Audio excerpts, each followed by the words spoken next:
There's a law in the U.S. that says slavery is outlawed, right? How many of you know that there's still slavery in the U.S.? It's called human trafficking. It happens every day. Because systems don't change unless a heart is transformed. And God did not come. He came. He said, look, I came into this broken world, this messed up world, not to change the laws, but to create new hearts. Because only change from the inside lasts.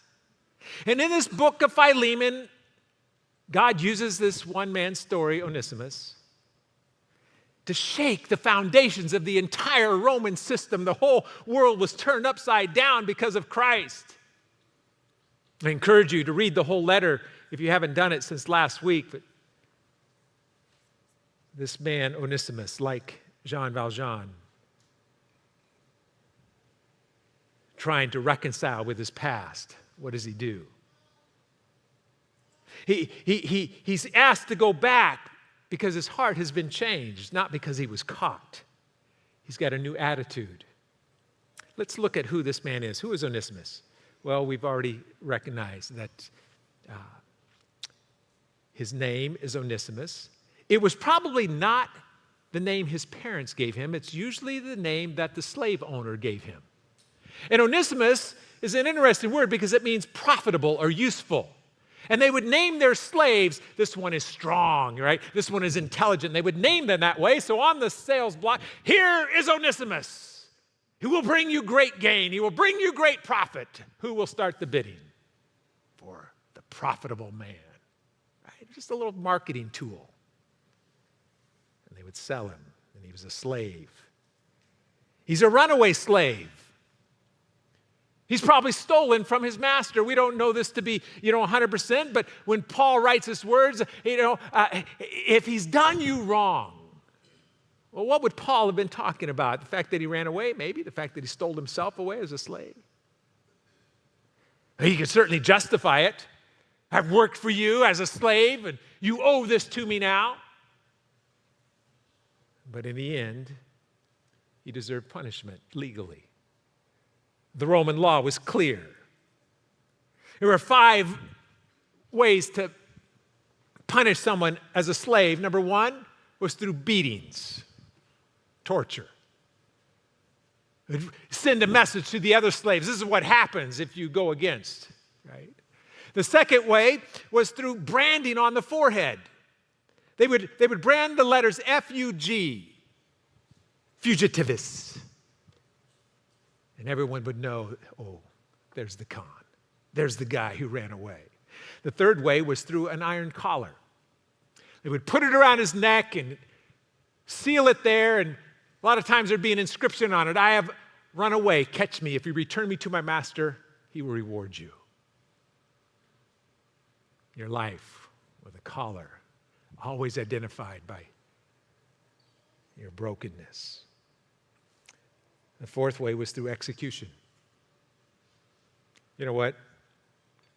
I'm going to show every slave around what happens when you rebel. Kill him. And the last, and in rare cases, but very brutal, they would crucify them. Anybody seen the movie Spartacus? You got to be old like me to even know it, but thank you, Doug. Appreciate you. Crucifixion. For the very worst of the worst. But something else happens to Onesimus. He meets Jesus.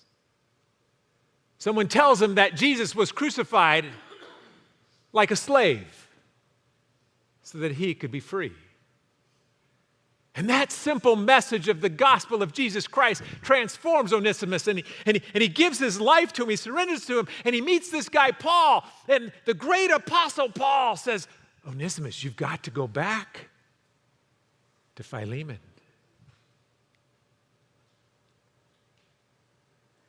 And therein is the dilemma. He's compelled to go. In order for that to take place, first of all, in your notes, you have to recognize you've been changed. Your identity has been changed. That Jesus changes who You really are. A slave who ends up in the Bible. Unthinkable. You don't put slaves at the hallmark of your religion. You put kings and conquerors. But for thousands of years, Onesimus, highlighted, celebrated, sought after. Why? He's been changed. In verse 11, it says, formerly, Philemon, Onesimus was useless to you. But now he has become useful to both you and to me. To the great apostle Paul, he's my guy. To the one who wrote more books in the New Testament than anybody else, that's my guy. Oh, he's not a convict. He's not a runaway. He's my guy.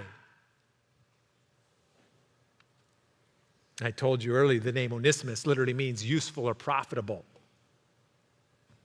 He had become, as a runaway, the opposite. Oh, that useless, unprofitable slave. They shouldn't have called him an Onesimus. They should have called him useless. And that's how the world saw him. That's probably how he saw himself. I got no place to go. My past haunts me.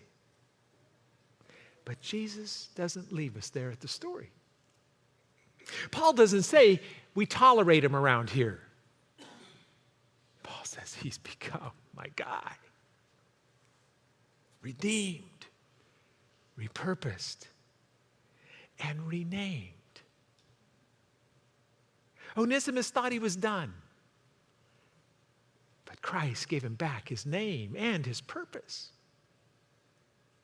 His slave owner named him Onesimus to get more money out of him. How many people in your life know you and, hey, what can I get out of you? You know you're only a meal ticket to that 8-month-old.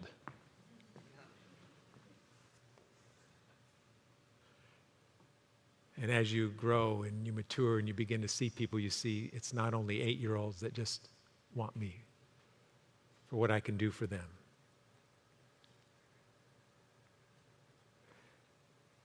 And Paul, in his little letter, he flips the meaning that Onesimus was wearing. The world named him Onesimus for what he could produce. Christ redeems him for who he truly was. You once were useless, now you really are Onesimus. Jean Valjean carried the name 24601. Always the number of his prison identity. And he became a man of mercy and purpose. See, Christ doesn't just erase your past. Let's just forget about it. Let's just sweep it under the rug. No, he redefines your presence, your present. You think about these words, we talk about it, we sing about it, that God turns ashes into beauty, curses into blessings. This is how he does it, not by pretending like the ashes and the fire and the hurt and the pain was never there, but by redeeming it and saying, oh, I've got something new. What names have you been following? What label has been put on you? Failure? Addict? Loser? Invisible? A runaway? This great apostle Paul writes to the Corinthian church. This famous verse that many of you love. If anyone is in Christ, is a new creation. The old is gone, the new is here. I just mentioned that the old is not gone. But you've seen the photos where they take the old photo and that somehow they do something through photo shipping stuff and they work it out and all of a sudden you, wow. Now, if you knew me before I met Christ, you know, what a jerk. Whoa, the guy is selfish and angry and he's just always so bitter.